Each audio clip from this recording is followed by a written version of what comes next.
Okay. Call this meeting to order, please rise. Salute the flag. I pledge allegiance To the flag of the United States of America and to the republic for which it stands, one nation, under God, indivisible, with liberty and justice for all.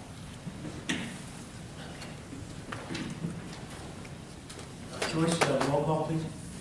Mayor Calvadas? Here. Mr. Caucus? Here. Mrs. Pascal? Here. Mrs. Kelly? Here. Mr. Root? Here. Mr. Wood? Here. Mr. Bayshore? Here. And Mr. Wright? Here. Public notice of this meeting pursuant to the Open Public Meetings Act has been given by the clerk in the following manner. One, posted on the bulletin board in the Borough Clerk's office on January 7th, 2013. And two, emailed to the retrospect carrier post on January 7th, 2013. As everyone knows, this is now more informal. We're going to try to go back to, this is not an opportunity just to report from our committees and our different departments, but I think the idea is we need to really get back to getting the stuff from the committees back to this caucus to kind of move forward on things. I think we've lost that a little bit because we were a little too formal, I think. So what we do is we go through the discussion items first. As you notice on the end, we will have a closed session to discuss some personnel and contractual obligations that are going on right now. So under new business, we will have the animal shelter agreement for 2004 on here, 14, if everyone had a chance to look at it. Joyce, this is the same vendor as before. This is through a co-op with the county. I think the rate is It's exactly the same. exactly the same as 2013. Why don't we skip it, we'll get Mr. Luker a little later, okay. The discussion of two change orders, one for handicap ramps and one for Reed Avenue. Is there anything you really want to add to that, Mark? Well, I just sent 3 other changes for the other Reed Orchard. Now they're payments, aren't they? Well, combination with all that. The record show Mr. White is here. They're on the table. So payments and, Yeah. Are there more change orders? I didn't see that. Yeah. Sent me a little while. Oh, okay, I didn't see these. it was Reed Avenue, Okay, AFS phase is 2, going- and there were 2 of them, right? Reed Avenue Phase 2. Reed Avenue and Orchard Phase 2. Okay. So now there's going to be, And then I also bathroom for 1, 2, 3, and 4. So that's what all 5 of these are? so 8 change orders? Yes. 2 were sent out earlier. I have a question on that. The paperwork that I got the email a few months ago, that I got a chance to print, it said 25,000 per payment, but then it says that you have the draft change orders. So those change orders in the 25? Yeah. Okay. So I just want to be clear that until the change orders are paid by council, that we can't cut the check. Well, one we can because of the reduction, Okay. which is Reed Phase 2. No, I'm talking about the bathroom. The bathroom one. The one that said number 1, 2, 3, 4. Until the council approves those, that check can't go ahead. So I know, I'm just expecting a phone call tomorrow asking if the check is ready, so I just want to be clear that they were attached. These were paid.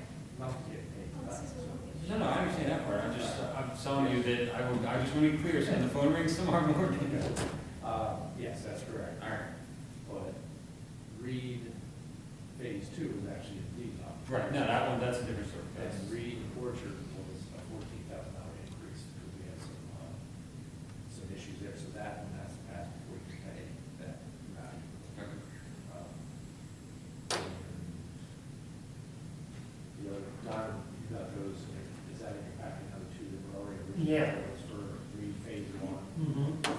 Yeah, there were 2 emails. Okay, that's Let's get Reed copies. Phase 1. Which one? So this is your report here. Statute? Well, you emailed those, didn't you?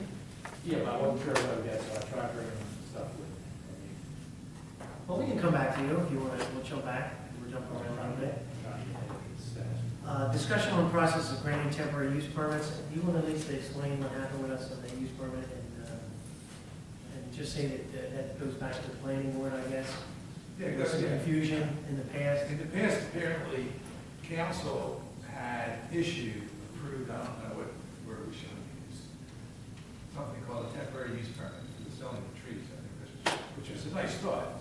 But I you don't have authority to issue temporary use permits. That's the authority that you grant to your zoning/compliance officer and or your zoning planning board. So any application for a temporary use permit should be, that's the process. To the code officer, and I haven't read all your ordinances, and he may be able to do it on his own, if not, then it has to go to court. The other disconnect with that particular one was that,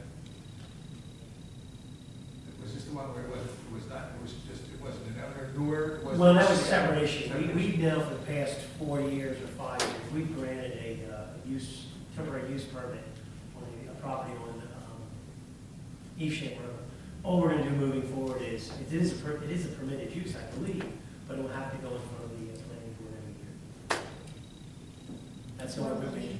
Normally he was coming here, so. He's coming here for almost Yeah. 4 or 5 years Yeah. now, right? Yes. And Yes. we're just, we're cleaning it up, we're gonna do it. Be current properly. Was he aware of that? Is that Sean? That's good. Yes, I emailed him. Oh, thank you. So he's already been made aware. So then he'll go to the planning board for that. Well, he has to CP first and get the application. There's an application and then, Whatever I you told want, him, back, he's looking at it. I asked him to do it early enough so that it can go in front of the planning board. Okay. We're just gonna run through this other stuff.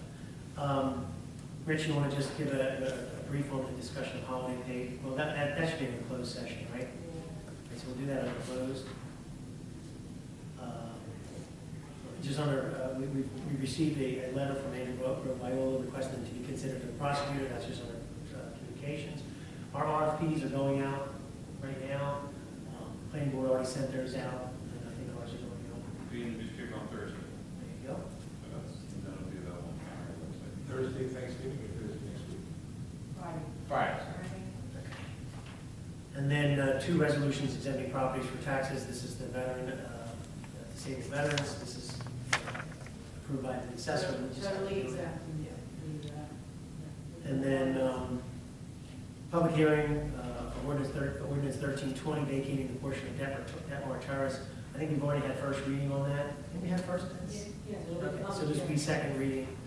And then after, if it is approved, then we just go through vacating it, that process, man, is that? We filed it once we pass it. we filed it. Then they're gonna file. Anyway, on police radios, you want to tell me that? Okay. Yeah. Basically, Camden County undertook a project where they replaced police radios for the county. They all, They're you not. want to turn them up? They're not. Like, volume. Yeah, the volume, I think is turned on. I learned it, Jimmy the other day. That's why we can't hear.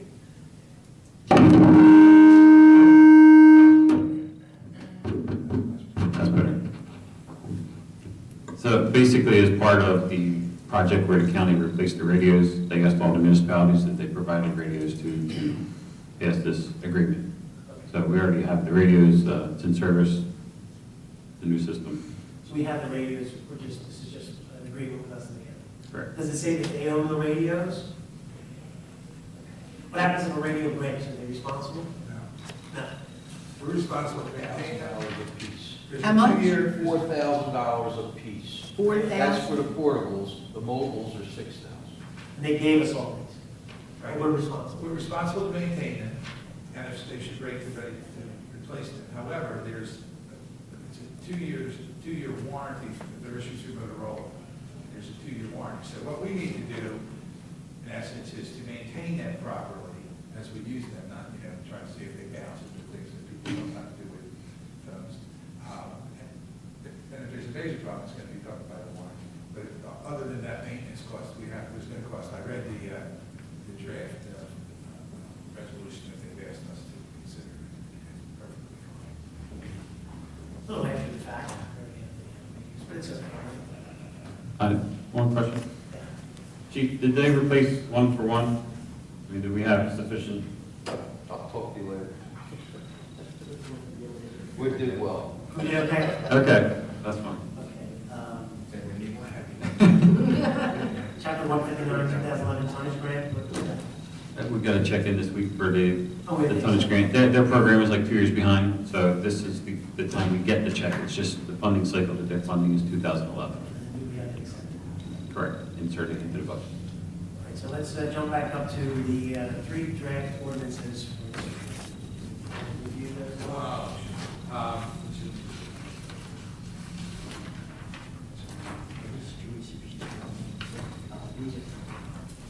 All right, so one was dealing with garbage, trash pickup, et cetera. And then we did an amended one there because we put in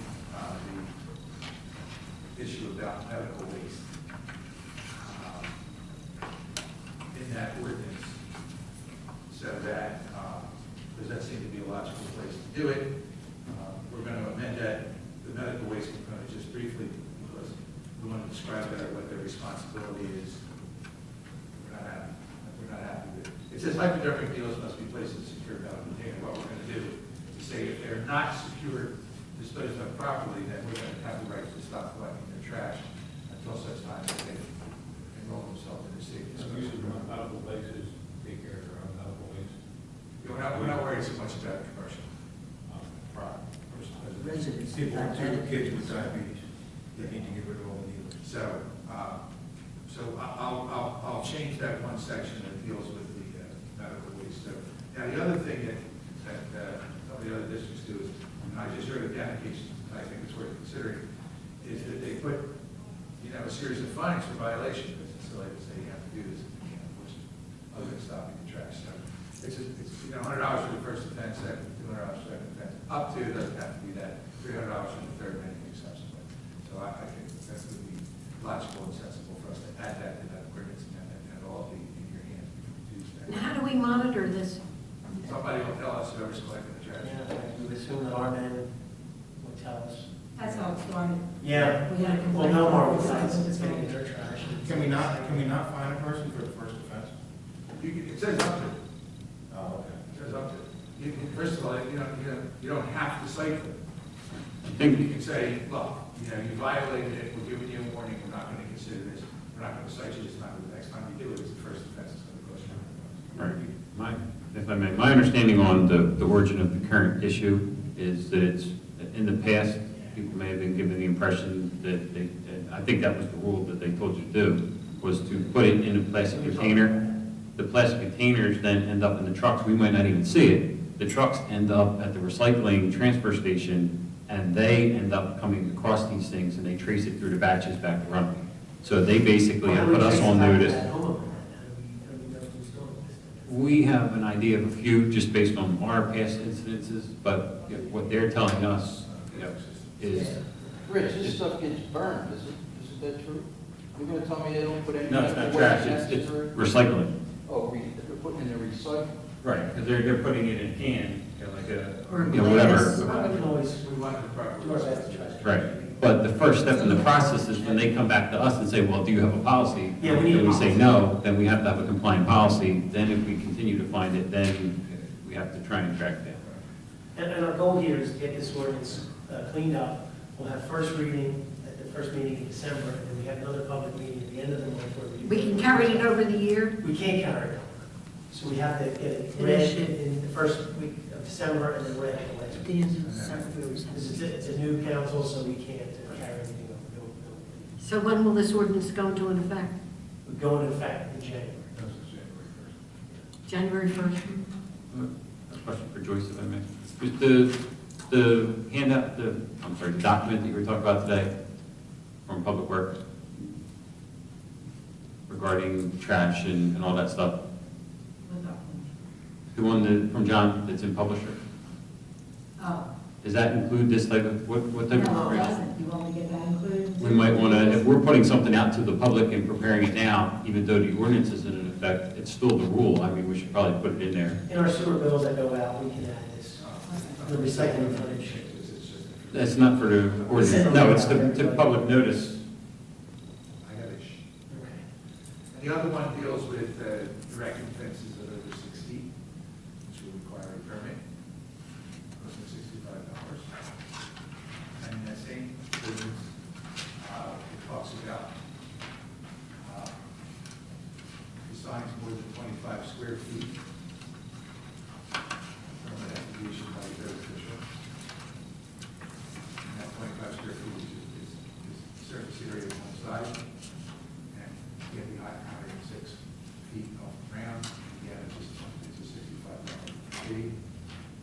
Temporary sign permits, $65 fee. That talks about utility sheds. Distance of 5 feet from the side of your property, not closer to 10 feet from the street line. Cost of the permits again, $65, so you're just creating your permits for various things that you're addressing here. Now, these signs, 25 square feet, is just addressing with people on the pipe. But where this came from was our zoning officer reviewed these ordinances, and he said recommendations. Line item changes this is the current ordinance, correct? And these are just changes in the current one. We sent it over to the solicitor to review it, and so he's drafted this. No one on council has seen this yet, even myself, really. I only saw that he wanted to make these changes, so this is really up for discussion a little bit. And just to give you some background on this, is what was happening is that we were improperly collecting a fence permit under our construction code. Well, I was going to get to that, yeah. Because he did all three of these at the same time. And so the idea was, we still need to collect a fee, because people still have to come in front of the town and get approval to put this up. They got to show that they have the property, they got to show where the fence is. So this $65 covers his cost to basically give them permission to put the fence up. The sign ordinance, again, is the same thing. There was no mechanism to collect any money for him to review the zoning aspect of it. The state of New Jersey basically said that the sign is not illuminated under 24 square feet, under 6 feet high, you're not allowed to collect a permit for. Our ordinance is only 1 page long, it deals with signs. So what this does, at least is a mechanism for him to at least approve these signs. Now, the question is, we all feel that $65 is okay. Now, is I don't this know. board so they can put signs out front of businesses? No, that's still not a permitted use. Okay. Yeah, this does not allow people to do anything. This is only, am I correct, this is only allowing them to collect these fees. Well, then why? Well, why is it collecting the fee if you can't have a sign? Well, they will collect the fee. Well, that's what it don't make sense to me. But we do allow some temporary signs. We just don't allow signs on public right-of-ways. We don't allow signs. These are permanent signs and temporary signs, but it's not going to supersede other aspects of your ordinances that deal with sign sizes or permitted places for signs, et cetera. It's not, doesn't replace that in any way. It just is a separate mechanism so that your zoning official has the ability to review these applications to say, you don't need a permit, you're okay, but you do need a permit, and here's the fee. And there may be instances as well where it's past the permit process because it needs a variance. It's bigger than whatever your ordinance said. But it doesn't take the place of your existing ordinances in terms of sizing and placing of signage. Well, my question was, you get the 25 square feet, 2 sides, whatever. So basically, this is saying we're going to put a small sign out front of the store. No, it's not. No, it doesn't. If you have an ordinance that says you can't put a sign in front of your store, this ordinance doesn't change that. Yeah, just to do a little more background on this. Because we stopped collecting money on the construction side, the idea is that we're still providing the service, telling people they're We're allowed getting to our do it. money back that already paid on. No. I want my money back. You're missing the point here. I heard it. We were collecting the money on the construction side. Now we're going to collect it under the zoning side. And that's where the $65 comes from. The average fence that they looked at was a $65 construction fee. Not much more than that. The average was $65. So the idea here was, if he's going to go out there and make sure that the fence is on his property, check the survey, do an inspection, we're doing it on the zoning side. Because the DCA has told us that we cannot do it on the construction side. Do you remember this? Am I accurate on all this? You're accurate. Okay. So on the zoning side, as a local ordinance, we're allowed to, very similar to our local police ordinances, this is a local zoning ordinance that says we're making sure the fences are put up properly and the signs are put up properly to get a permit. That 25 square feet, once again, comes from the state saying under 25 square feet, you don't need a permit. And it's not illuminated and all this kind of stuff because, basically exempting these real estate signs, political signs, all those other signs are pretty much exempted. Though the local municipality can still not allow it. And right now, currently, the Borough of Runnemede does not allow any of these small temporary signs. But I'll get to that later in the meeting. So the only question I have for everybody, and the $65 for a 6-foot fence, I think that's legitimate. Mark, I don't know if you have any input on that. That you do have to go out and look at a survey, you got to go look at the property and make sure that the fence is appropriate. It's under construction code official. It's on the zoning official. So the zoning official will make sure that that fence is properly put up. When did they change that? Or was it always zoning and we just did it under Right in construction? front of me, we had a combined zoning and construction official. So what we did at the beginning of this year was we Right, set- we just, yeah, and so what we're doing now is we're starting to define the roles of the zoning official versus construction. I got And you. what we were doing on the construction side was, there's a statute allowing us to charge people on a cost basis. So that's what we're doing. If you wrote down, your fence costs $3,000, the state says you multiply that $3,000 certain times a certain amount of money, that's how you came up with your construction fee. It was brought to our attention that fences were exempt from that ordinance, but it said that you could use the zoning. So we've stopped charging people on the construction side, we've started to charge people now. Or we need to start charging people on the zoning side. So when will this take effect? Well, this would be, really, we could introduce this at the December meeting and then redo it at the end of the month, if you think it takes a little more time to review this. The zoning officer is realizing these are all the problems he's having. He's coming to us and asking us to fix them. I think we have an obligation to jump on this stuff, because any one of our departments that come to us, I think we have an obligation to fix this. I don't think 65 is unreasonable for But you said that you thought that nobody should pay for the fences because that's what I asked you. No, you're once again, I mean, I paid, but you weren't paying. no. I know you didn't pay, I paid. Okay, let me explain why. Should we break the law? I didn't break the law, I I did paid. not, but should we, if we know that the law is wrong, should we continue to break the law? That's all who wants to do it, yeah. We got a letter from the state of New Jersey telling us not to do something. I know that we did that And before. once we got a letter telling us not to do that, how can we continue doing it? And I told you the reason why when I found out. And what was the reason why? we should break it? Because they needed the money, and that's why they kept collecting it. I told you. So we needed the money. The township did, yes. The borough. I did, I gave and told you. And so you're 100% right. The borough has to pay for the funds, needs funds to pay for that construction project. But all we're doing now is we're not allowed to collect it on the construction side, but we are allowed to collect it on the zoning side. Right, That's all we're doing differently.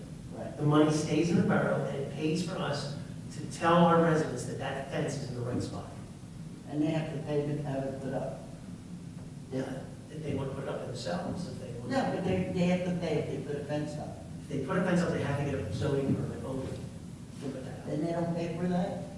If we pass this ordinance, they will pay $65 zoning fee to the borough. No matter how big the fence is. Well, that's a question. No person shall erect a fence with a height of 6 feet or less without first obtaining a permit by the zoning official. Fences placed adjacent to the sidewalk shall be installed no closer than 2 feet from the edge of the sidewalk. A permit shall be required whether a fence is installed at a new location or replacing an existing fence.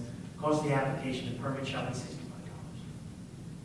In the past, that never existed.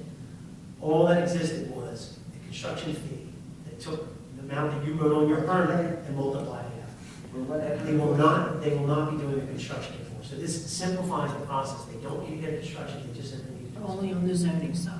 Yeah. And it doesn't matter how expensive the fence is? Does not, and that was a disadvantage if you thought about it. If somebody put up a nice fence, they paid a higher amount. This is a flat fee. So actually, in that sense, It's you're a- right, it's yeah. a couple $100. Yeah, it's basically more fair, I think. If everybody pays the same fee, they want to have a fence. Absolutely. Now, here's something that I don't think, Len, this was also changed. No person shall install any concrete driveway, private sidewalk, steps, porch, patio, or other flat concrete, or not required to obtain a permit. Not required to obtain a permit under New Jersey Uniform Construction Code without first obtaining a permit from the zoning official. A permit is required whether the installation is at a new location or replacing an existing location. The cost of that application permit shall be $65. I'm a little Can bit you more hesitant on clarify? this one. Yeah. Well, Ed, I mean, what do you think? Is it right for the borough to charge somebody if they replace a block of concrete? No, fine. Absolutely not. Well, what should we say if it's only for new? If replacing existing? Placing existing. See, the only problem we have is there are standards for concrete. And one of the things we've run across is people don't follow those standards. And if they're not required to get a construction permit, how do we maintain if they're putting the correct, if you're fixing a block of concrete on the sidewalk that the public is walking on, and they go and they buy ready-mix concrete for 1.5 inches, shouldn't we, how do we maintain? Okay, how do we just stay with, okay, so you're talking about sidewalks, what about inside of your property? Like driveways, Or, big patios. you're right, or your sidewalk inside Well, of your the house. Borough has an ordinance My for- grandkids come and do our. But here's the problem with that, Patty. If you let, you have impervious coverage ordinances, you can't let somebody pour concrete their entire property. There has to be, water has to be able to, I think we understand That's that. what- That's another process. That's another Yeah, process. yeah. well, the only thing I'm a little concerned about the $65. I think that I understand why he wants to do this, to control the quality, the location. We don't want somebody just putting Well, who's doing the inspection on it? Is that Zoning. well, now here's where it gets, if it's only work that is not required to obtain a permit from the construction commission. So if someone's building a new construction house, they're submitting in their drawings, sidewalks, driveways, everything. Our construction department goes out there and inspects it. But when someone is replacing existing or putting new on their property, and it does not require a construction permit, that's where this would cover and say. And then the zoning officer would do And then the zoning officer says, he goes out and makes sure you put it in the right spot and you did it. it. So we have to pay for him to go out. That's the issue. And you gotta remember, all this is about protecting the public. Yeah. And even protecting the homeowner. Because we all know that when you go to sell your house nowadays, what's the first thing you have to do? You gotta make sure you have permits for everything you did. Everyone's aware of this now, right? These home inspectors come in, they write 24-page books about this, so I think we have an obligation. That's where the whole Uniform Construction Code came from, to protect people for this. So the only thing that I'm questioning is the amount. Because if someone wants to go replace one block of concrete, I think $65 is excessive. But I think the $20 or $25 fee, but then we sit here and say. But then when you break it down, yeah, I mean, if it's one block at 25, when does it go to 65? Well, then I think we need to just come up with a single number that kind of encompasses only things that don't require a construction permit. So maybe $25? I mean, Yeah, but where would it not require a construction permit? What situation? What about when you do your driveway and you Yes. want to replace your driveway?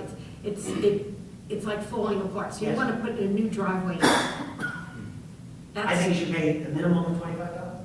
I think 65, even though it sounds light for a driveway, I think it's too much for a concrete block.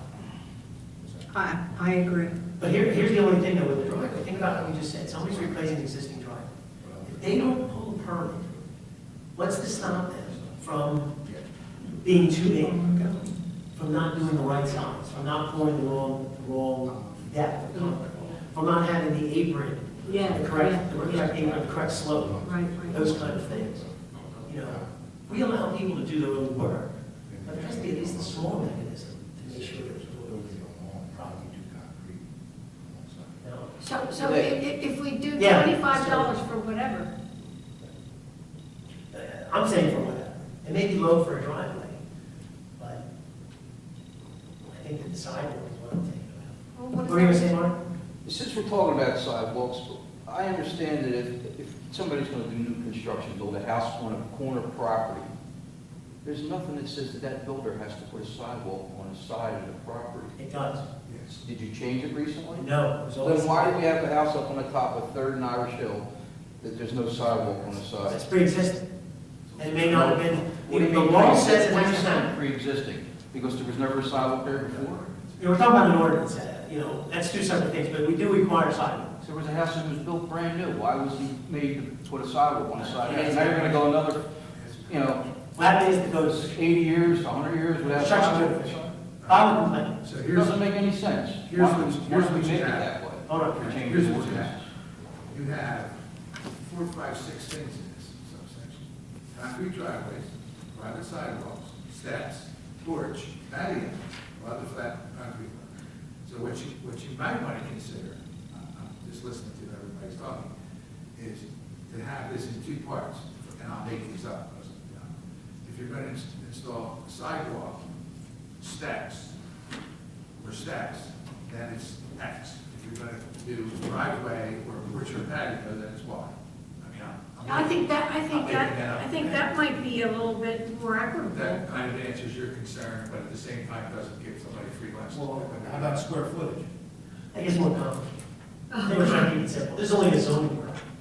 See, zoning permits typically aren't based on square footage. Construction permits are based on sizes and the cost.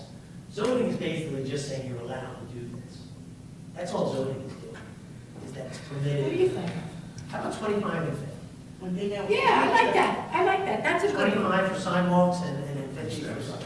The only trouble sometimes with Steve when he comes out, he said to me, where is your plan from your Survey? survey? I said, you go out of your mind? I said, put it where the other fence was. That survey was done 48 years ago. I wasn't paying for a survey for my fence when it was existing. So I'll change this to have 2 tiers. 2 tiers. Okay. Yeah. Well, that's up to him to discern that, discern. Well, that's a thing.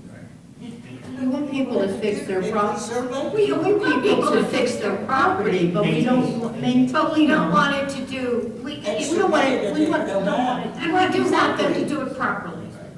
So if they do $50 for a bigger type thing, and 25 for sidewalks and Because what stuff. keeps them doing, I know your question about the survey, the person just wants to show where it's going. We can't let somebody simply pour concrete, which is a permanent structure, anywhere. You're gonna give an existing fence there. It's the same term.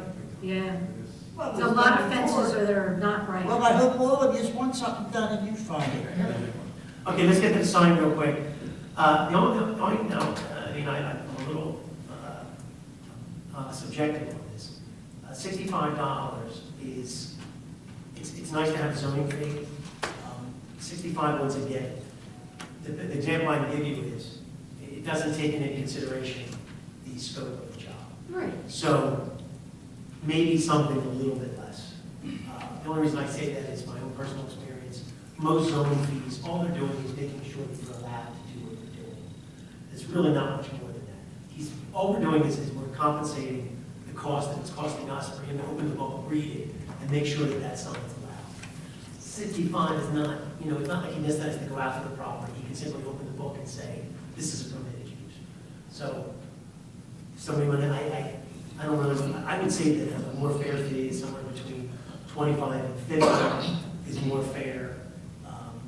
Because you're still, one thing I will say about signs, is you're still going to be required to get you should get a zoning permit for all signs. Does that say that in here?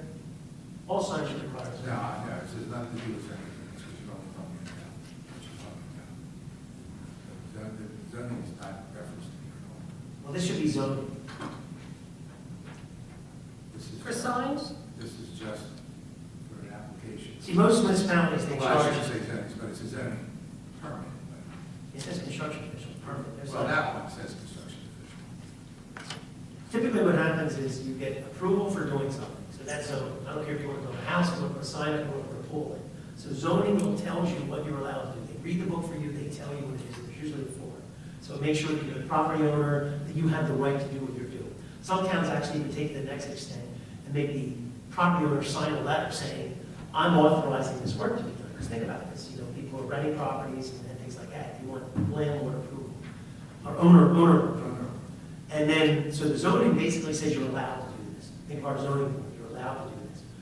But it doesn't stop the process of the construction side. How are you going to do that? We're saying you're allowed to put a sign, you're allowed to put a house up. And construction comes in and says, hey, your footing has to be 36 inches deep. You have to do a wind load calculation for a sign so it doesn't blow over. Your electrical has to be done. No, that's it, that is zoning. The only thing is the $65. Well, yeah, but all those things, while true, are not impacted by this. This is just for the permit. So the official's going to say, okay, you're under, this is what you have, it's okay, boom, done, here's the permit. Now, and so when you find the one sign that actually applies, because every town has one sign that applies to no other. That's why they make money on sign ordinances. Serious. Then they may find out when they're doing this that they have to now go and actually make an application for the zoning planning board. Yes. For variance, because it's going to be larger than, or have other components that are not permissible under your zoning ordinance, separate and apart from this. This This is only asking for that fee for him to review. So it's basically just the application fee? That's what it is. So what do you think the application? $25. Well, I have a question on that. Yeah. Aren't we just adding things to the process we already have? Don't we already have, didn't we already set $25 for the fee? I thought we did. Not for some reason. No, but my question is, are we adding something to the category or are we creating a new category? I think this might be amending the category. I'm not aware. It's a mandatory ordinance, No, I'm just saying that I'm just thinking about it from the accounting point of view, and right now, we have set up code, we take in $25 for those permits. Are we adding this to Yeah, on his be, so form. should we say, On his should we make form, it easier? sheds are certain things, fences are certain things. He'll have a form that he's gonna have to produce that has all this stuff. And you just simply click off what you're doing, and then you pay the fee based on that item that you're doing. So right now, you're right, if you do a shed in Borough, you pay $25. Right. If you want a zoning permit for anything, he wants to make it $65. I don't know why, I really, the only thing that I would say is that what's unfair about a flat fee like this, it doesn't take into consideration the scope. Keith wants it This is 55. just an application, this is just a permit fee. How about make it 35? No, 25? 25. All right. No? For both Keep it at sec- 25. For temporaries and permanents, because the second one is the temporary, so Oh. I'll say- Yeah, it's just a sign ordinance. Well, I'll get to that later. And then there's the shed. And then the shed, I mean, the shed, what do you think for the shed? 65, 25, 50 for a shed? Shed? What did Yeah, you say? 25. Now, 25. the shed's a little more work, because like you said, you do have to go out there and inspect where the shed's gonna go, but I'm okay with this. We weren't collecting anything. 25. Okay. Well, indirect, is this number migrated over from the permit side? Is that what it was? Is that where we get To an that number? extent. The contracting department is, I believe, nervous that because we are now doing things on the zoning side, they don't want to see this revenue disappear. They at least were looking at things on the construction side. But now we're finding out that we really, on the construction side, we shouldn't be doing this. You don't need a construction person permit to put a shed up. Right, but this isn't You buy a shed UCC. at Lowe's. This isn't UCC. If it's bigger than 10 by 10, a lot of towns require it. And that's it. It's bigger than 10 by 10. That's somewhere else in their works. Right, but this is not a UCC Why we're issue. almost 10 by 8. You be building it from Councilman. scratch. Yeah. Separate accounts. This is a general revenue. The permit fees are going into general revenue. So it's not going to impact the UCC funds and the trust fund either way. This goes to our general funds. It goes to the borough general. That's fine. But if it shouldn't have been charged to the UCC in the first place, then you can't make it up for it by charging more on the borough side. I'm only telling you what I'm just trying to understand it. I'm You trying might to figure need- out you might need to how we got from make that 25 to construction 65, so at least I understand the progression. Okay, so that takes care of those ordinances. Everybody okay? Good with that? Do we want to try to get 25? this done in December? Yeah, Okay. I think that'll be good. Is everybody in I'll try to agreement? get it done tomorrow, and get it evaluation tomorrow, and revise them, if not, we're That's just good. there Monday. All right, do you want to go back on the change orders you want to? The first two that were in your packet, Reed Phase 1, which is a DOT project. I have it, that was from November 5th. Is it in the status report? Well, no, it was mailed to you a long time ago, so I figured I was added. Okay, you're going to have to tell us. Okay. But Reed Phase 1 was Escatado. It was done 2 years ago, with trying to get some closeout documentation from them. But basically went from 216,000 to 233,000, $17,000 increase.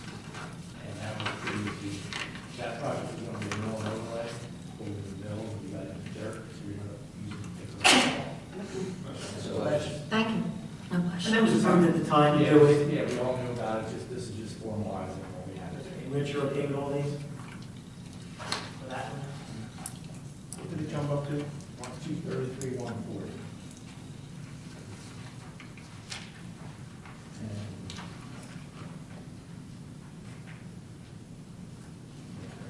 Then the handicap ramp program we did, again, it was Escatado, it went from 86,780 to 87,881. So it was like, it was $1,000 increase, and just because when we added up all the quantities, that's what So we paid per square foot. it was, yeah, square footage, linear. Linear footage. Curve, yeah. Okay. And then we also added in some speed bumps to that. It didn't go up, it was $100,000. Because some towns are bumps, and other towns are humps. it was illegal. Just how much as it tears up the bottom of your car.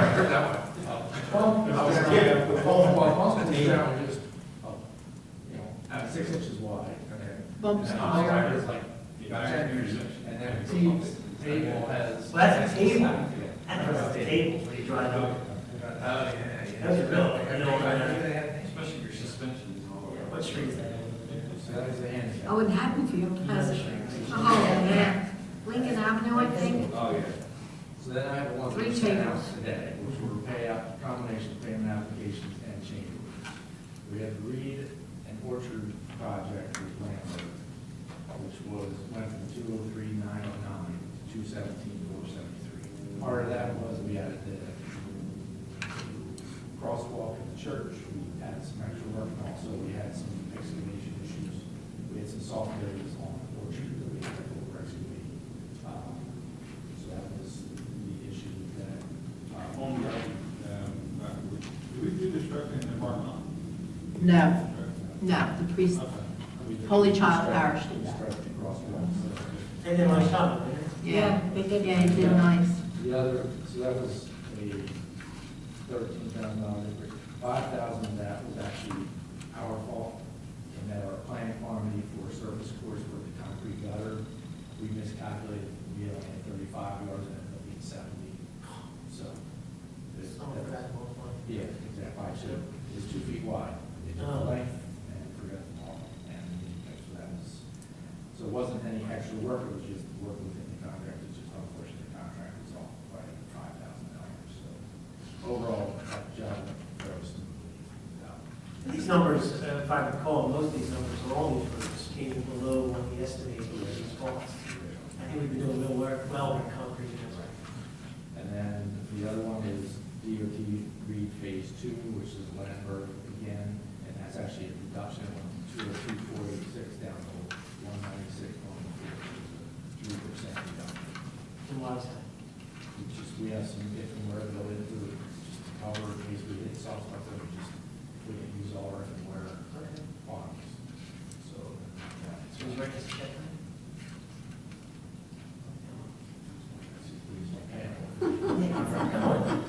No, you. And then the last one, which is actually, 4 change orders, is for that. Basically went from 217,700 to 247,624. So it's about $30,000 increase. This is for all the stuff we already talked about, the heater and all that. Yeah. Oh, yeah. Okay, yeah. We are substantially complete. They are getting a punch list, and they will be done by December. Our idea So, is, when will the bathrooms be usable after that, after December 10th? I believe that's, well, I think the idea is going to be a soft opening, and then we'll do something when the fields are open in the spring. A soft opening, I like that, I like that soft Well, I've opening. had people who use the park all the time ask me when they can start using the bathrooms. Well, the idea. Not till Nick goes in it, not till Nick goes in it first. The substantial completion deadline is November 28th, which is 2 days from But now. that doesn't mean it's gonna be open. No. Then they have 15 days to do all. Well, that's the point. November 28th, 15 days and to then- do the conscious, which puts us in December 3rd, Friday, December 3rd. And the reason why we make light of the soft opening is we have no policies yet in place. You know, the opening, making the doors opening, closing, who's going to maintain it, who's going to clean it. And who's gonna monitor the security cameras? There's all these That's questions another that we thing need too, to- we have to figure, is Comcast on board with that? Is We have it that, all done, it's all done. it is They're all just hooked so up? we're clear, we're not going to be monitoring live. I mean, that's going to be surveillance We had a after problem. effect. I mean, we have no ability to have a person sitting there and watch the park. I mean, that's a tough one. What exactly will we be doing I then? can Is say it was to vandalism. ensure that there's no Let's vandalism? say there was vandalism, and we You would go back we to would the go back and review cameras. the tapes, same as we do here in the park, there's tapes in here right now. Nobody watches them until there's a problem. Now, the way it was set up, it will have a feed. There's a few. So if the Can chief see it when- chooses to have that available in case someone complains, you know, if someone dials 911 and says they're tearing up the bathroom, You I can guess go they would on have there the and see ability it. to Correct. access it from their, I don't know, if they can you access that from the car on the internet? probably can. Right, but I think that we need to protect ourselves by making it clear that, you know, that that's not live. So that somebody says, well, it was streaming, why didn't somebody know that that happened? And we don't have a monitoring station. I mean, that would be very difficult to deal with from that point of view.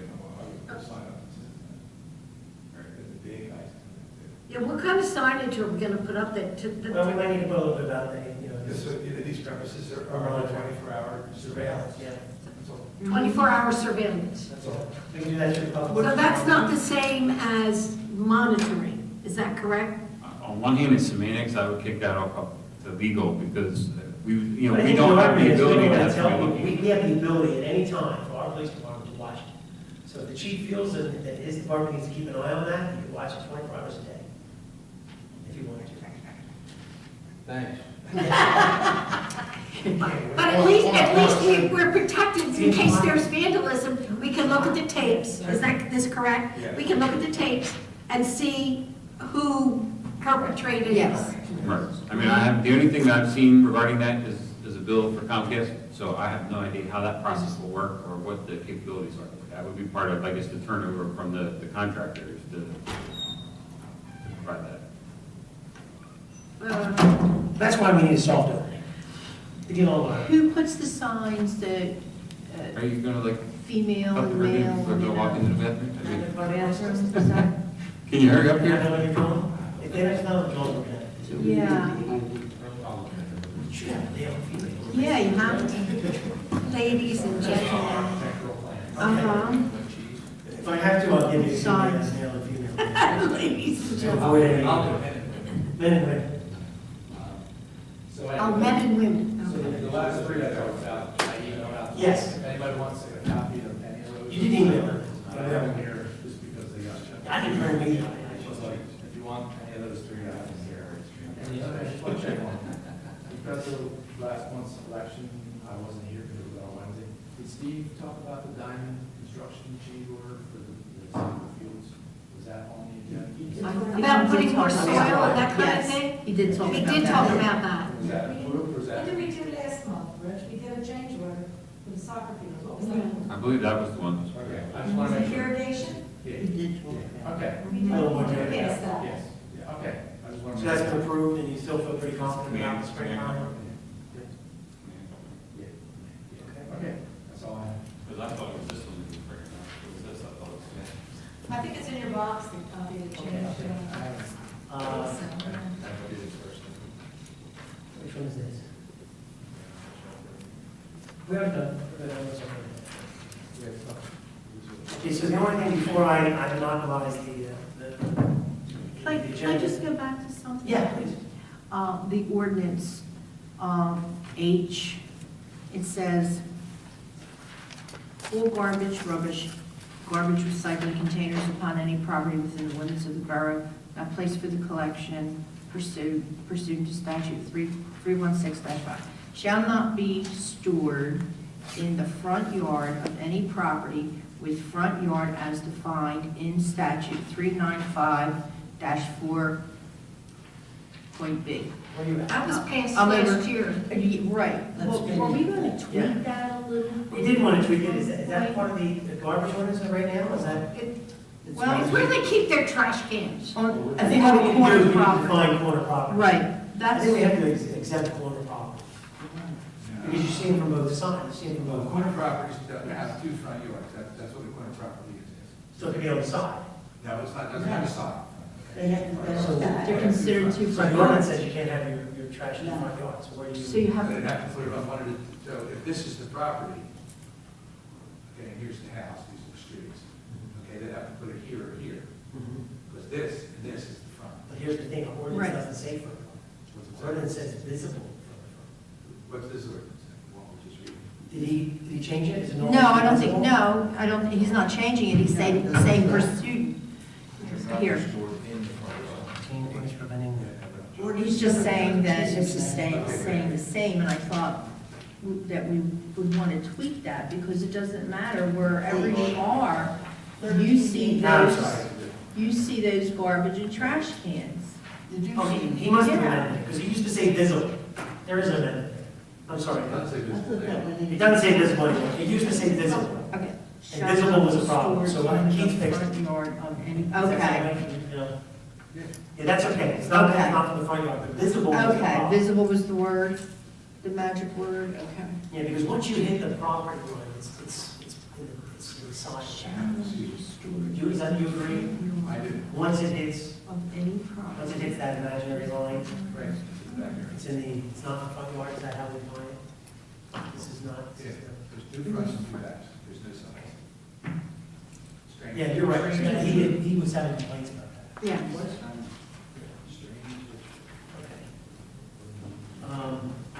Mike, you've been doing a lot, you want to give any kind of brief little summary before? I want to go over this, what I handed out was the master plan, I want to go over a couple of these. No, just, just getting prices on the RY. We started the handicap and just getting prices, trying to put everything together for the RY and ordering equipment for Green Acres. So everything's, just, You want to update, we're using our public works signs to do some of the work, is that what's going on? yeah, well, between the shared service and our public works, we're keeping the price down, and they're, hopefully we're gonna get more work, and we're banging for a buck out of our money. And you guys are involved We're with it? helping with the layout right now, the handicap park. Okay. He was going to start today, or yesterday, but because of the weather, he decided to wait till next week. And we're going to stake out right when we do it, because we put a stake out there. They might be. we don't- So you'll state where that handicap parking's gonna go, and what about the sidewalks, you know, stake all that? Chief's got one. Yeah, Speaking of Green Acres, the plumbing for the sprinkling system, it's all out in the open, or is that gonna be enclosed in anything, or are you just gonna leave it just like that? That was my question. It's not in the contract. All of I think that? Public Works should put something around it. It needs to have something around it. Yeah, because some kid will. But why don't we get Public Works, if it's not part of this scope, we can do the bathroom signs, we can do the surveillance sign, we can put a little You need to Yeah, have we're gonna something. need- 4 posts There's gonna and, be, You got a gate though. should be a Because gate you have to get in there with the compressor and blow it out. at the end of the season, A gate for what? to get into it and out of it. Has to be blown out. You can't just close it off, it has to be accessible. Even though the pipe comes up, you have to be able to get there. Oh. Yeah, I think a nice little gate, a little, that'll secure it, right? We work with Public Works with that. Yeah, very nice.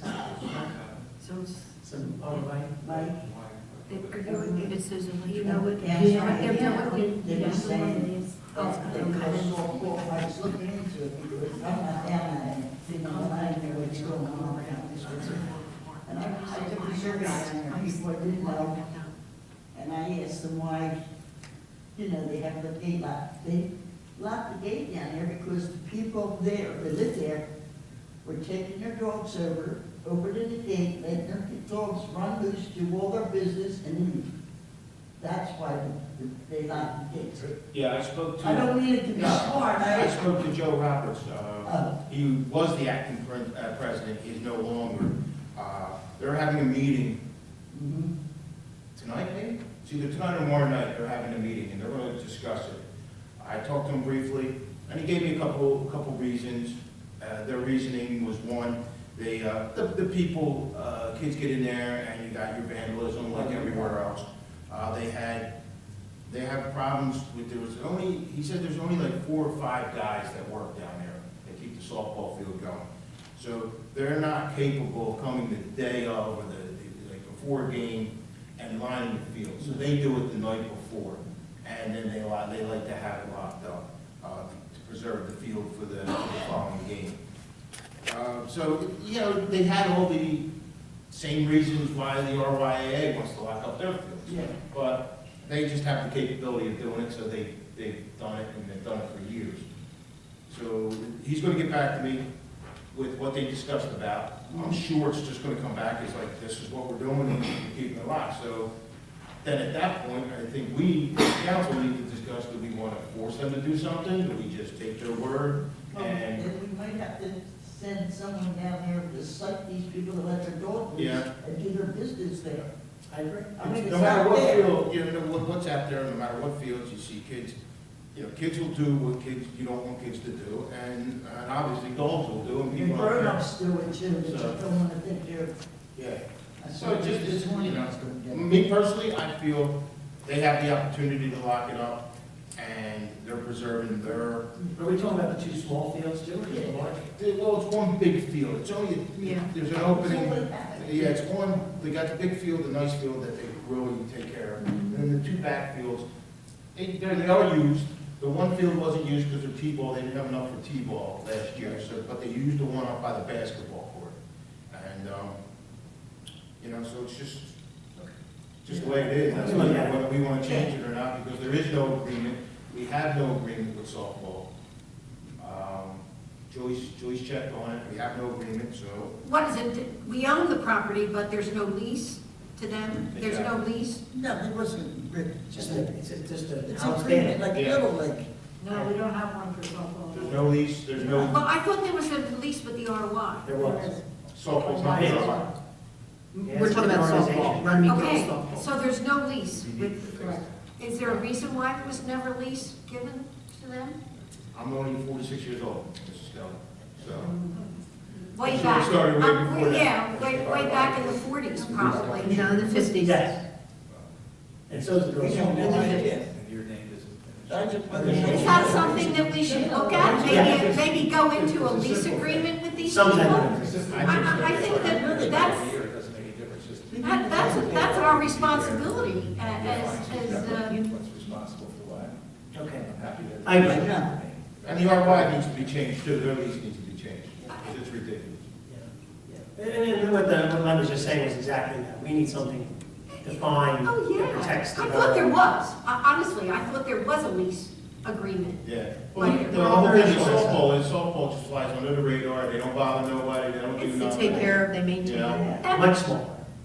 I understand, but I still think that there should be Yeah. some kind of. Absolutely. So that's something we should really look into and work on, okay? Patty, did you have anything that you wanted to talk, other than, obviously, we have our parade? We have our parade on Sunday at 6:30. It starts the Christmas tree lighting, and then our parade will begin at 7 o'clock. I hope to see everyone there, and it should be a good time.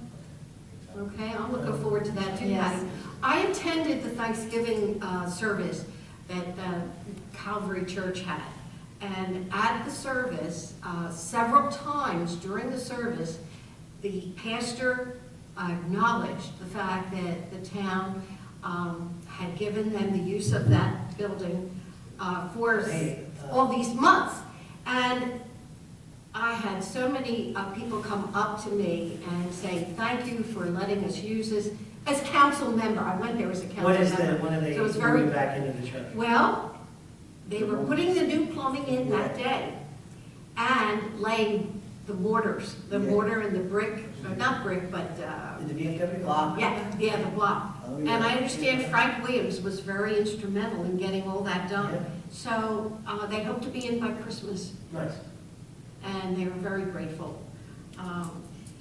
That's basically, Anything on the police side or anything? well, I wanted to talk about the monitor, and we did discuss that, and you did say that it's at Public Works, and they're putting in the new batteries. Yeah. And then once the new batteries are in, it'll be workable. And we might have to make a little And adjustment. we'll have, there is that line of sight issue at Pine, and I talked with you, Mark, about the Pine and Davis line of sight issue, and going up to the first driveway with the no parking.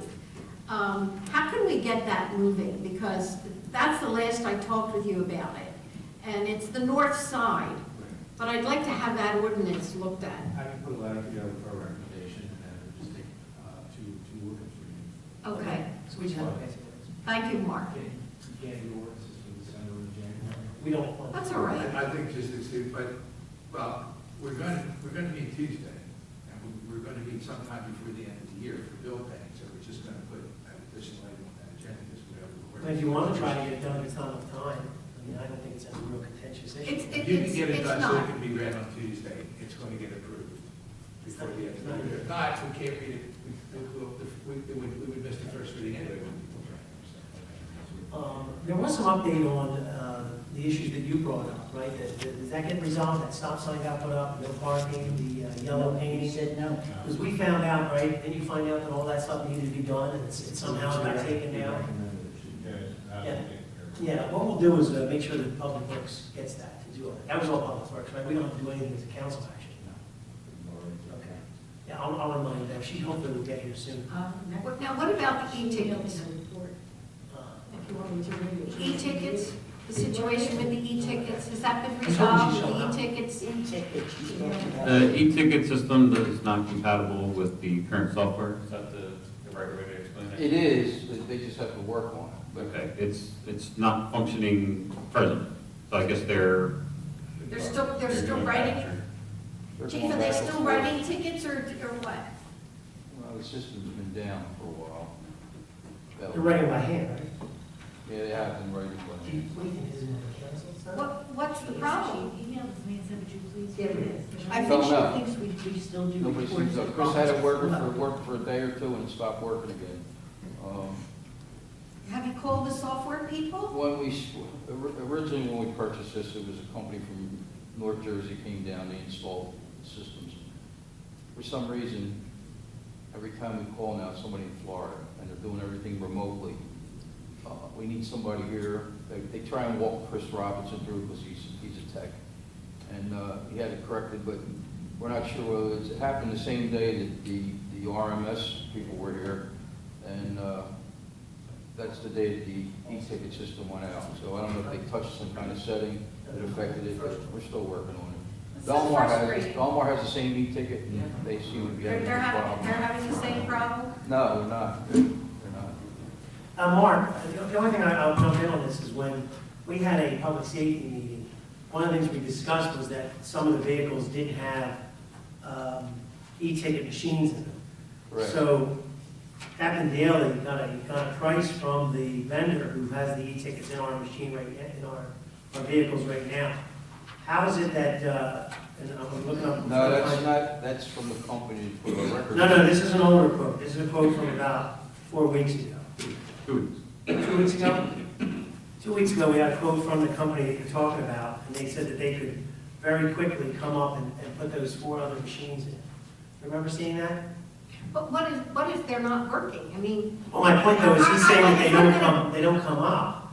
And how would they have come up and put these 4 machines in if they were, they were ready to install the machines immediately? So I'm just questioning, how could they install the machines? Is this the same, Rich, is this the same company you're talking about that we take $1.50 out of each ticket? No. No, about 2 weeks ago, Captain Dilly sent a quote for replacing the machines in the other vehicles. All right, that's from the existing company. Right. So, and I guess, Well, we kind of like put that on hold because the company that gave us our records management Right. system also has a program, and it seems to be a little nicer, and they are in New Jersey. I think they take $1.50 out per ticket to help pay for it, so you don't have to put anything up front. Each ticket that's written, the money comes from that ticket to help pay And for they're the cost. guaranteed that it'll work? It's what everybody's using mostly in the state now. I mean, at the time when I purchased the system we have now, there was 2 companies, and that was one of them, if I remember correctly. But I ended up going with this other one. Only because the other towns went with it. Belmar went with it, I'm on their server. Right, this was the email. So if we use this vendor, they'll guarantee that they'll work? You get a little tired. I mean, I'm so frustrated because I want the e-tickets in these That cars. was the whole idea, Yeah. to do this. I mean, it's obviously putting the information into Teresa's office and the courts, but it's not putting it into our new system.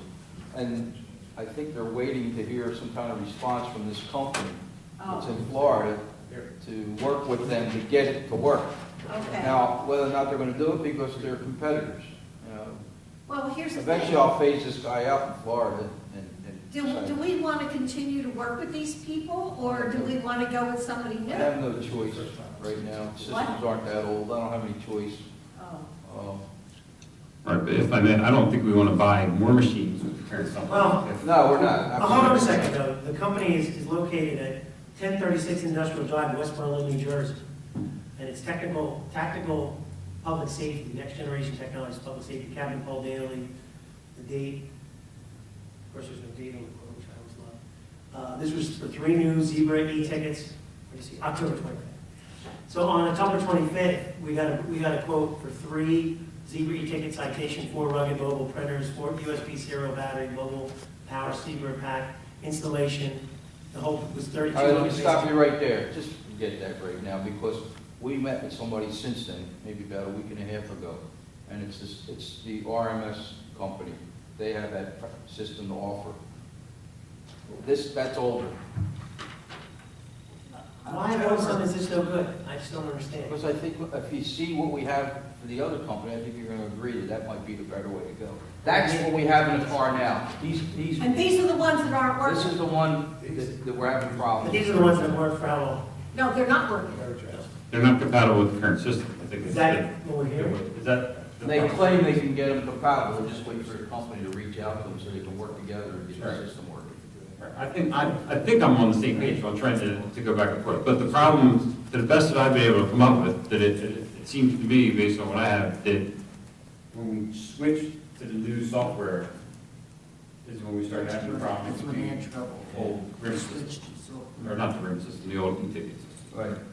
It was the exact same day that when they started doing something in the car, the records management system, people started doing something in the cars, and that's the day that we lost the e-ticket system. Right. We can't prove it was him, it could have been a coincidence, but Right. When did you find out that the e-tickets weren't working? when did I find out? Yeah. Myself, when I Yeah. saw the statistics, And when was that? for the month, At the end of October? at the end of October. Okay. So even Officer Daly had no idea the e-tickets weren't working because he got a quote for 3 Well, more he machines knew, while the e-tickets weren't he working? knew, but what happened, we turned it over to Chris, because Chris has communication with the company, and they kept going back and forth, trying to get this, they were trying to correct it remotely, and it wasn't working, and it just going back and forth. Then the guy he was talking about, I think he went on vacation or something like that. Why would the e-ticket be down affect the amount of tickets printed? Don't the officers have the ability to write tickets?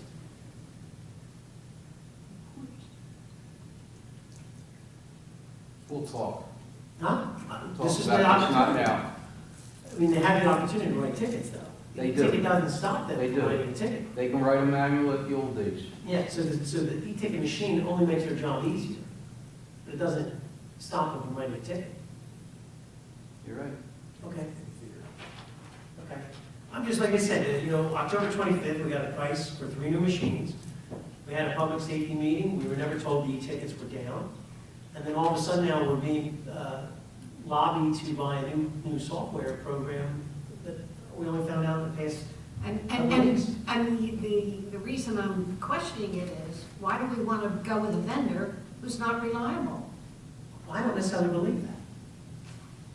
I thought you said that these are the machines that aren't working. I thought that's what you said. But no, what I'm saying is, we were never made aware Oh, that no. it wasn't working. That's We true. were getting prices for 3 new machines from the same company. They were willing to come out and put these machines in, and then all of a sudden, we found out that the e-tickets weren't working because the statistics were off. And that obviously it wasn't reported that these machines weren't working in any of the vehicles. Yeah, we didn't. That's the only thing that I find very, All right, but what is, since, I have one question on it though. What are our neighbors doing? Well, he said Belmar's is working fine. with that system. Well, no, where Belmar has We're on both the servers. So Belmar has the server for the e-ticket and has the server for the new software system. So my question is, What's wrong with They're that? still not, but Belmar, when they write a ticket, it's still not being put into their system yet, into their RMS system. It's not. No. but it is going into their court.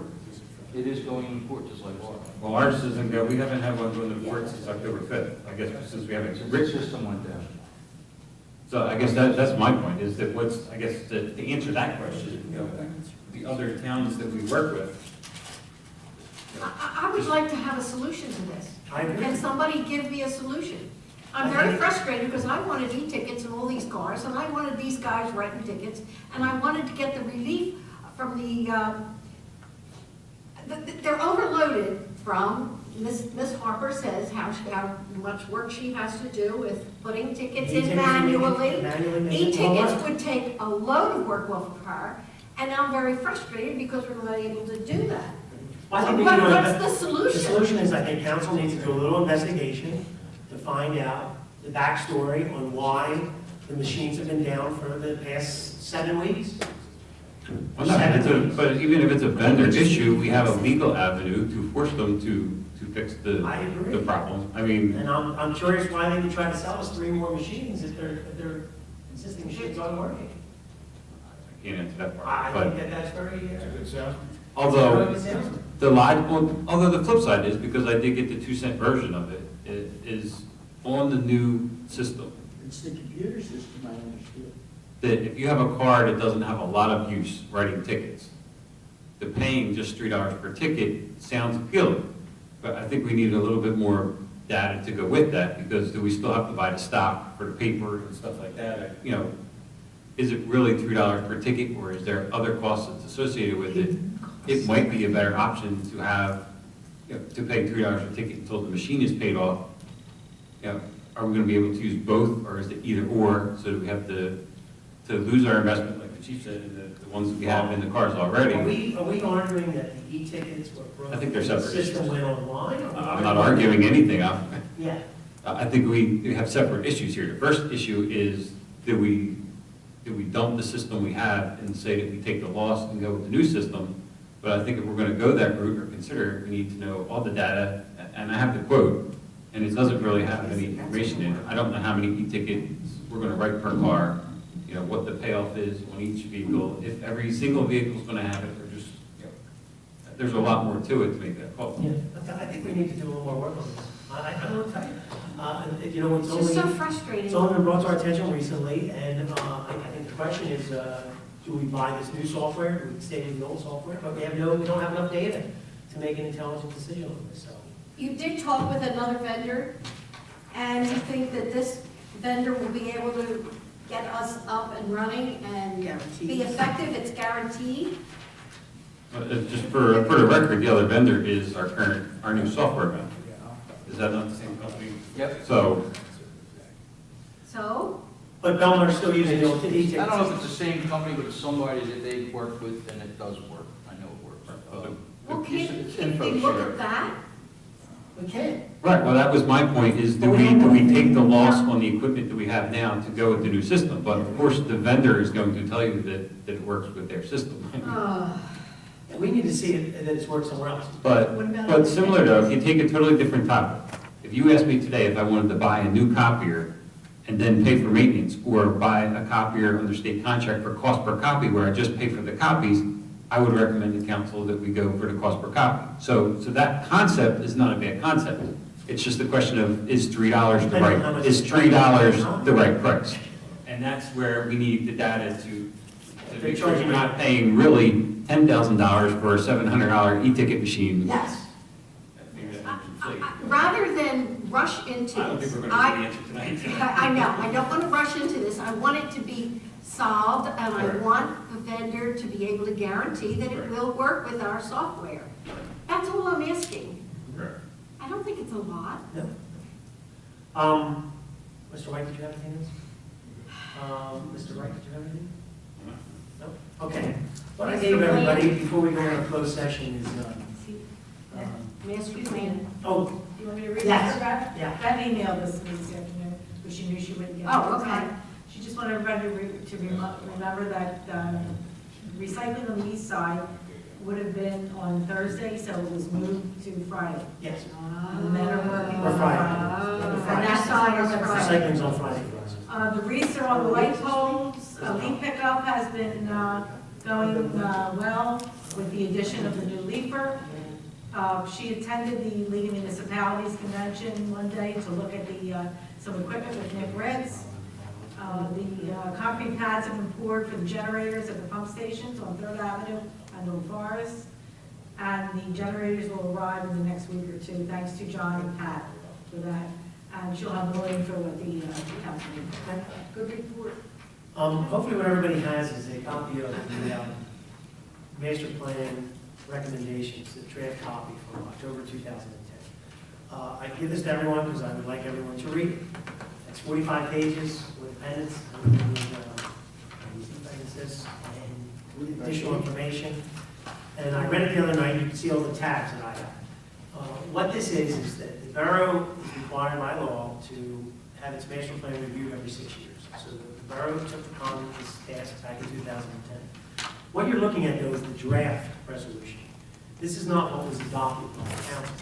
What was adopted by the council was a limited version of this. And I felt that this council needed to look at what was originally recommended to the planning board.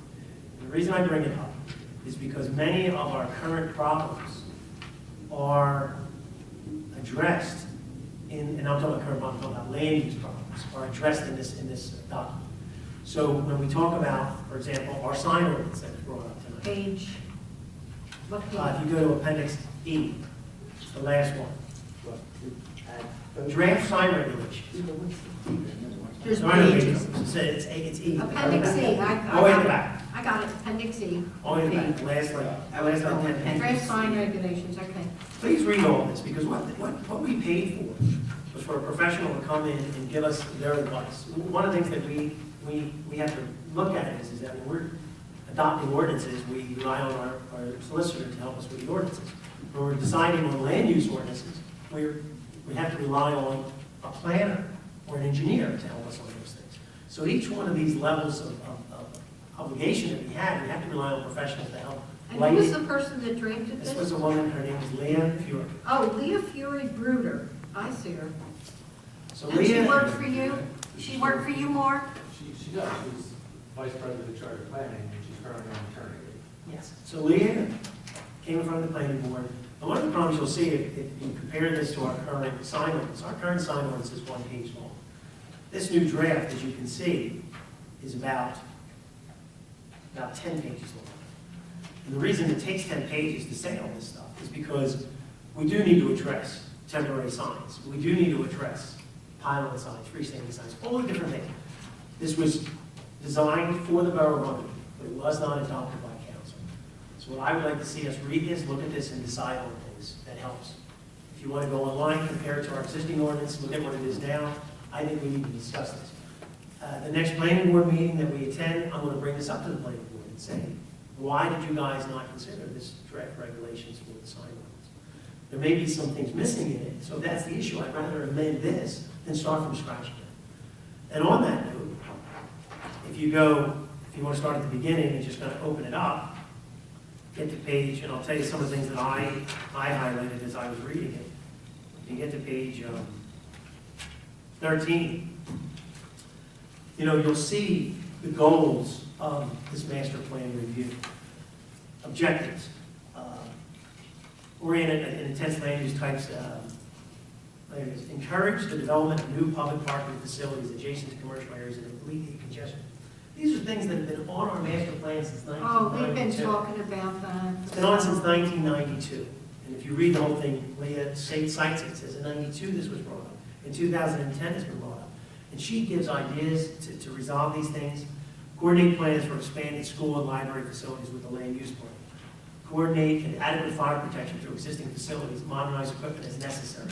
So as you can see, what a master plan does is it really helps outline what a municipality should be focusing on. And I believe that we have failed to do this. We need to at least look at these, take some of her suggestions, look at other ideas, and start to go through it. Some of the things that we're missing, in order to seize on opportunities to formulate the foundation of a vibrant community over the long term, Runnemede will need to encourage the maintenance and modernization of existing housing stock. That's exactly what we're talking about with the defense ordinances, so that it remains relevant and desirable in the real estate market. Encourage the emergence of a unified design scheme. This is something else that the borough has done a poor job on, in the design scheme. In the commercial areas. What page you want here? I'm on page 21, second paragraph. 21. Enhance pedestrian amenities. We have a planning board that has to understand that we have to, planning board to its credit, at the last meeting, we forced our industrial park to put sidewalks in, correct? And aren't we gonna do drive-throughs? That is something else that's been brought It's up. okay. Well, what the planning board did was, they sent us a letter, it's in communications. Why was that in communications? Or was that last one? The drive-through? The drive-through. That was this one. It Drive-throughs. was supposed to be this one. Right, I started those ones. Yeah. We didn't get We'll start. anything? Well, here's what the point is. It's in. We have a letter saying that they think we should change it. Right. But when I spoke to their attorney, planning board's attorney, he says, look, it's not in his purview to write the land use ordinance. That should be done from a planning viewpoint. To look at the conditional Is uses there, that need to be is there a made. drive-through thing in here? No, there's a recommendation to change it.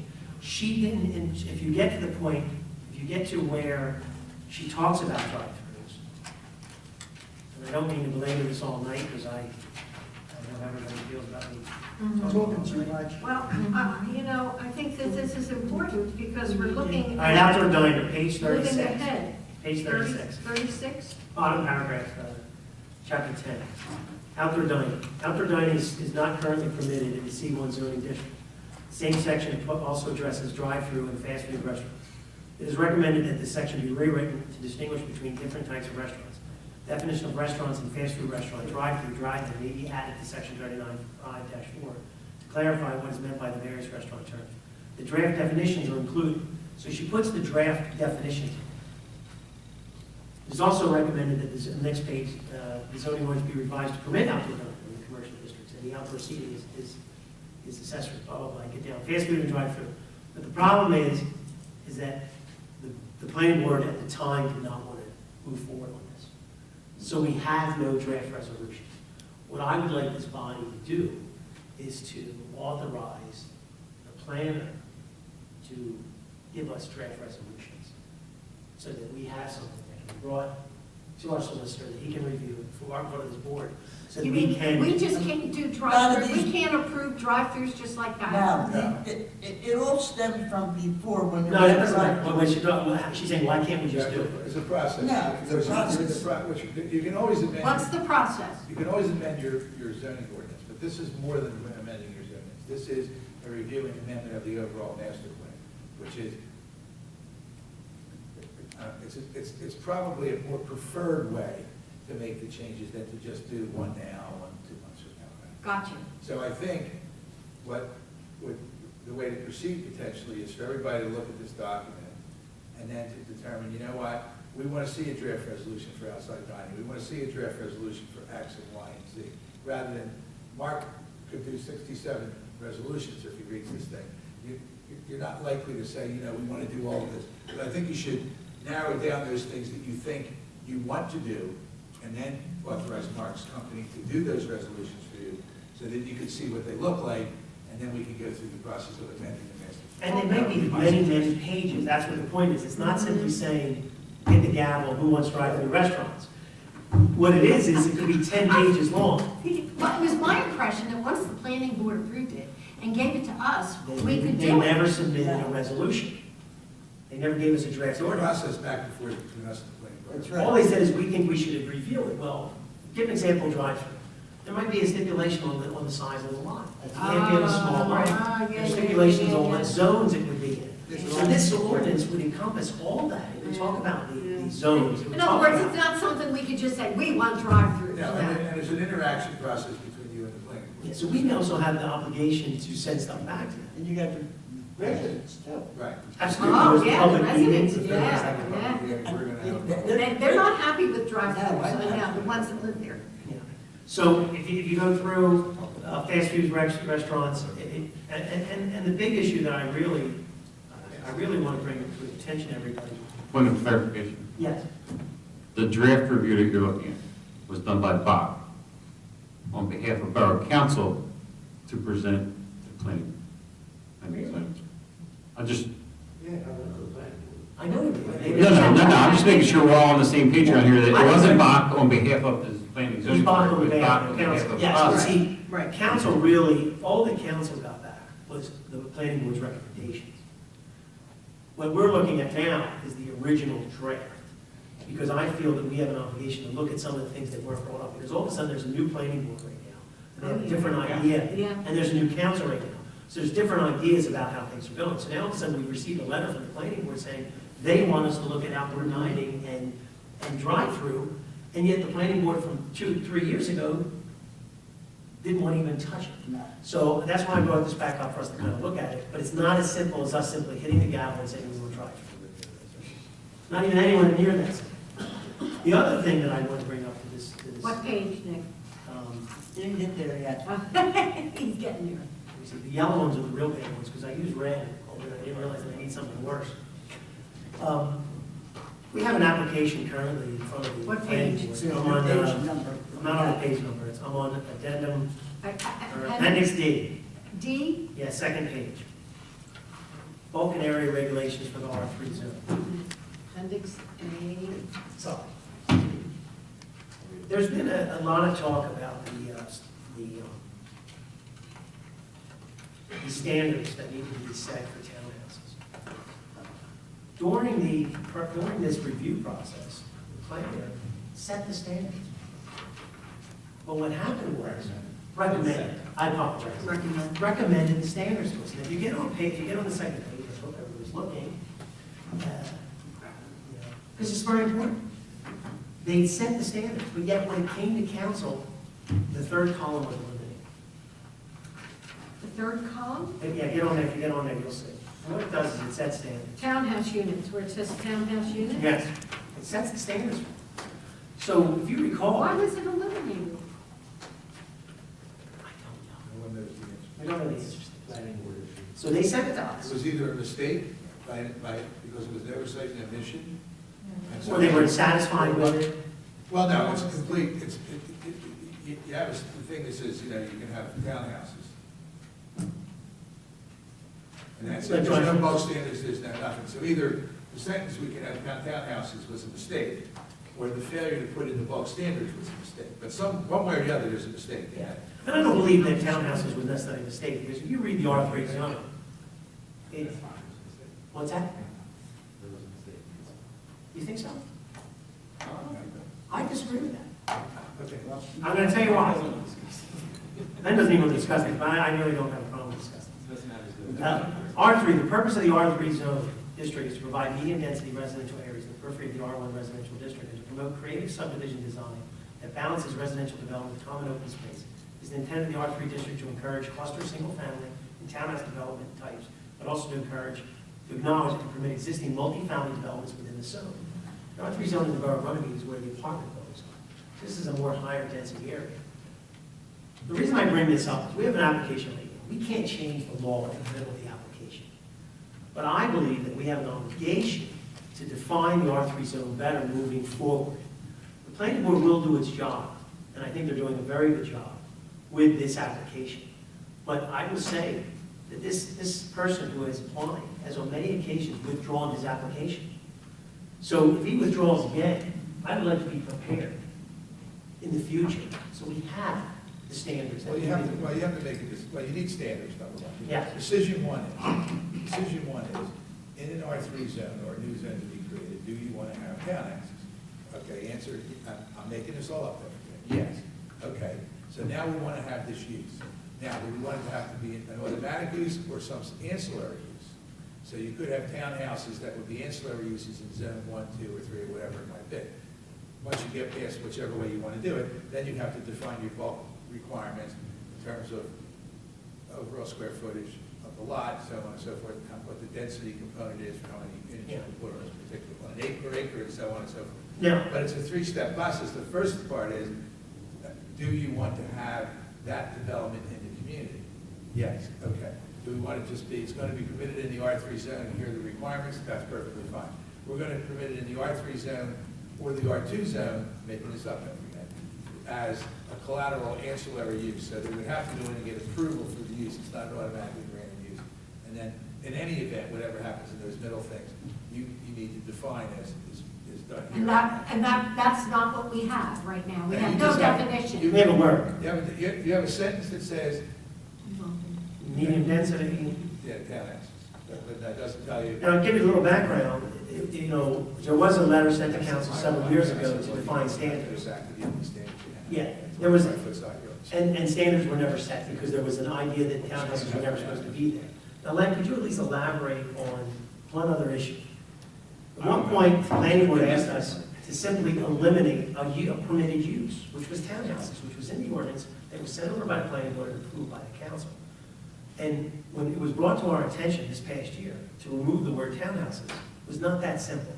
Could you at least elaborate a little bit on that We're amending our master plan, so we have to have a basis and a rationale to do this, number one. My understanding is, and I don't know why I have this understanding, but my understanding is that the planning or zoning board had indicated that its inclusion was an error. Now, I have no idea if that's true or not, but that's the understanding that I had. But to remove it, you have to have a basis. So, and again, it's a process, and you're in all, for all intents and purposes, you're amending your master plan. And the process, to give an example, I was hoping you were going to say, we would have to send a letter out to everybody, telling them that you now have owned a piece of property that you no longer can build townhouses on. And that would mean that anybody who's in that R3 zone would get this letter, correct? Correct. We would have to have public meetings and public hearings to tell these people that we were changing the use on them. You can't just simply tell somebody who owns private property that you've changed the use. Now, during the master plan process, it could have been done. Correct. Because they're doing hearings. That master plan took how long? 12 months? Mhm. It took 12 months to generate this. A lot of work. It's a lot of work. Public hearing, sending it out, brought back to council, brought back and forth. So 12 months. So once again, you can't hit the gavel and say, remove the word townhouses. So all I'm suggesting, once again, I want everybody to read this, look at these things. And I believe that we cannot change this application that's here. But if we're going to continue to have this R3 zone moving forward, We better if have this this. application for some We reason. better set some Don't parameters. Don't concentrate on the application. I'm not, don't concentrate. I'm Yeah. suggesting to council as a whole, concentrate on, look at this document. I'm sure that it has a very rational based set of bulk requirements for the R3 zone, and then do what you need to do. Yeah. That's, Okay. and the application's the application. And then, No matter what, because no matter, if this was all in there, and I haven't read this all, but if it was all in there. Now, how long is we she would gonna still be in out the on same position. maternity? I mean, 9 months. Well, we have Mrs. Steve's Green goes planner, away every night. we have 3 planners on staff, so. Oh, okay. Yeah, it's not, you're not gonna have a problem. well, where this once again comes from is, we're sitting at the planning board, and the planning board's making a recommendation to us, but they're not handing us a piece of paper saying, change this paragraph, change We this weren't paragraph, even change this allowed in the paragraph. room Let it be. last night, I mean, the other night. Well, that was a different, we're not part of that, that's planning board, we're zero. Kind of close, yeah? Okay, come on. Now, we have to go, close Closed session. session. Do we have to go to the meeting first? Yeah. have one issue. And they go, It involves the chief, so. Yeah. I think we can wait, we can wait. they have a meeting. We get 20 minutes, you Yeah. got to read this. Go. I'll be very fast. This will only take a second. It's my recommendation that, the council, that we move forward on the appointment of the special officer at the December 3rd meeting. That was going to be on the closed session. Closed session. If you want to do it, that's fine. Then you want the chief of Oh, the police? chief, yeah. I'm just saying, Yeah, but the chief could say for the closed session. okay, all right, that's Yeah, fine. yeah. Well, so the issue is on for close. The issue is He's not right, so. No, we're just going to discussion it closed. Do you want to discuss on it open? We're firing somebody? No, but it's an employment issue. We don't need to write somebody, no, we don't. We haven't hired yet. Okay, I've got different opinions on that, yes, but Only if I'm we're comfortable. changing some current employees' employment. Yeah, we're not changing Okay. anybody's names. I always thought- Okay, this portion of the meeting is open to the public. Anyone wishing to speak, please come to the microphone, state your name and address. Dan? Seeing no one, do I have a motion to close the public portion? So moved. I second it. Okay, all in favor? Aye, the public portion is made, that was approved. Would someone like to make a motion to go into closed session? Also move. I'll second it. All in favor? Hold on, Okay, you want to say what it is? hold on. We're going to talk about personnel. Mhm. We're going to talk about litigation. And we're not going to take any action when we come out because we can't take any action anyway, because it's not an action. And we should be in session for 15. 15,